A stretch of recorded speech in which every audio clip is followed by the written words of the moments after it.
Banyak orang tua yang nanya, "Dok, anak saya sering sakit dok, apa aja yang harus diperhatikan supaya anaknya itu jarang sakit?" Ada beberapa hal yang harus diperhatikan oleh orang tua ketika anaknya sering sakit, dan orang tua harus nonton ini ya. Supaya apa? Supaya nanti anaknya itu jarang sakit. Kalau anaknya sering sakit, jangan-jangan ada sesuatu di dalam tubuh anak itu sendiri. Dan kita simak dalam video berikut ya.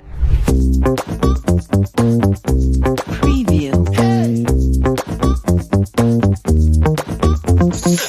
Jadi banyak pertanyaan, "Dok, gimana sih kalau anak sering sakit itu ada yang salah enggak? Atau apa yang harus diperhatikan ketika anaknya sering sakit?" Jadi kita lihat dulu sakitnya kenapa. Atau misalnya sering sakitnya itu gara-gara infeksi. Umumnya pada infeksi ya, tapi kita kesampingkan dulu infeksinya. Ya jelas kalau anak sakit itu pasti antara infeksi atau ada misalnya kelainan di organnya itu sendiri. Tetapi selain infeksi, nanti apa yang harus diperhatikan kalau misalnya anak gitu gampang beresiko terjadinya sakit. Dan misalnya infeksi itu kan sebetulnya setelah terinfeksi dari misalnya bakteri, virus, atau parasit, jamur, dan lain-lain. Tapi ini bisa dicegah dan juga bisa nantinya dimodifikasi sampai anak itu terhindar dari resiko infeksi itu sendiri. Jadi ada beberapa hal yang harus diperhatikan pada anak itu sendiri supaya anak itu jangan sakit. Jadi yang pertama adalah cek status nutrisi anaknya.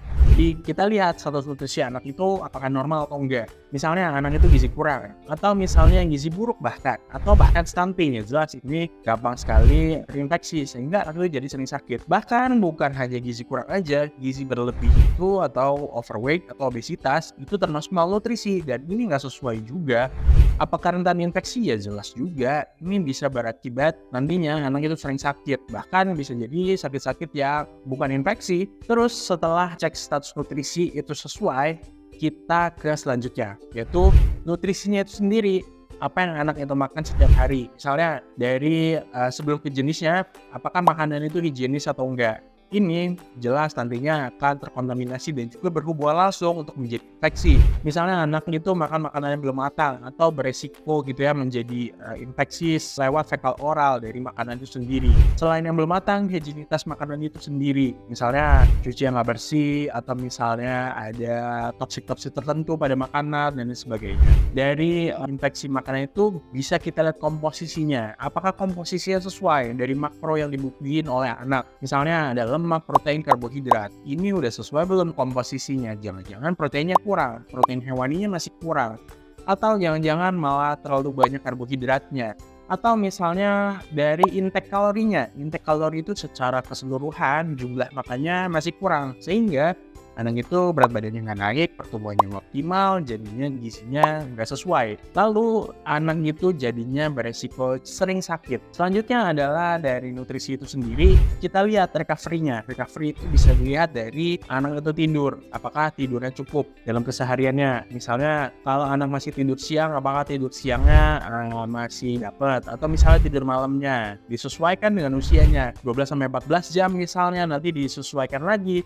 Apakah tidurnya ini berkualitas? Apakah anak itu setelah bangun tidur merasa segar? Anak itu cukup untuk mendapatkan tidurnya? Dan ini sangat-sangat berpengaruh. Karena tidur itu sebetulnya recovery time untuk anak ya. Bahkan tidur itu kan untuk pertumbuhan kalau pada anak. Untuk kita juga sebagai orang dewasa, tapi khususnya untuk anak, tidur itu sama pentingnya dengan nutrisi. Jadi orang tua harus perhatiin juga kalau tidur anak itu harus cukup. Dan juga jangan berlebihan juga ya. Nanti ini ada kaitannya dengan hal selanjutnya yang bisa diperhatikan oleh orang tua. Setelah itu adalah apakah anak mendapat aktivitas yang cukup. Jadi aktivitas anak ini sebetulnya penting ya. Kenapa? Karena aktivitas itu akan memberikan stimulasi. Dan kalau misalnya anak itu tidak banyak mendapatkan aktivitas, bisa juga anak itu ya beresiko juga sering sakit. Anak itu misalnya jarang bergerak aktif, anak jarang outdoor, anak misalnya di rumah aja, nonton screen time dan sebagainya. Sehingga sedentary activity-nya lebih banyak. Akhirnya apa? Otot-ototnya nggak terlatih.